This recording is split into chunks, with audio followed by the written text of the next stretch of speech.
L'emblème de votre souveraineté, Congo. C'est par cet hymne national que le Fonds national de réparation des victimes de violences sexuelles liées au conflit et des victimes des crimes contre la paix et la sécurité de l'humanité a procédé à l'ouverture de l'atelier de consultation et validation de la politique de réparation ce samedi 20 juillet 2024 à Kananga, dans la province du Kasayi central. Prenant la parole dans cette cérémonie, Madame le chef du bureau de FONAREV est revenue sur les 3 missions principales de cette institution publique de l'État en RDC. Pour votre information, le FONAREV a 3 missions.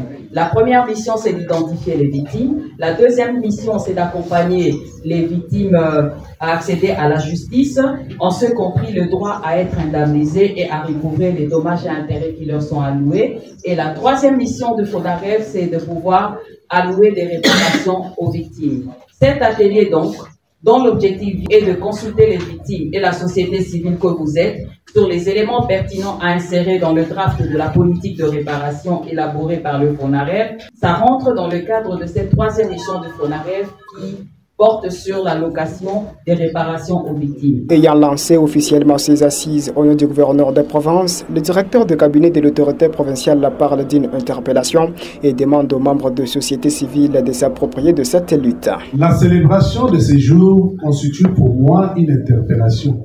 Car, comme vous le savez, la République démocratique du Congo, notre pays, est confronté à de multiples problèmes, notamment la guerre injuste et injustifiée qui nous est imposée par les Rwandais et ses acolytes. J'invite tous les acteurs de la société civile ici représentés de pouvoir s'approprier cet atelier. Au nom du gouverneur de province, je lance l'ouverture de l'atelier de FONAREV au Kasayi central. Dans une interview accordée à la presse locale, Mira Moulumba, coordonnateur régional du FONAREV dans le Grand Kasayi, confirme qu'après cet atelier s'ensuivra l'étape de repérage et la descente sur terrain par l'équipe. Oui, l'atelier c'est pour 100 personnes, 100 participants. C'est notamment les membres de la société civile, encore aussi la cible qui est la victime.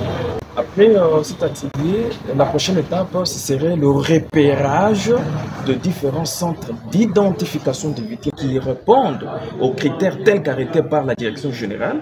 Donc après cette étape, la délégation va devoir descendre sur le terrain au niveau du territoire, au niveau de la ville où il y a eu des exactions ou des violations systématiques des droits de l'homme, pourquoi pas aussi des droits internationaux humanitaires.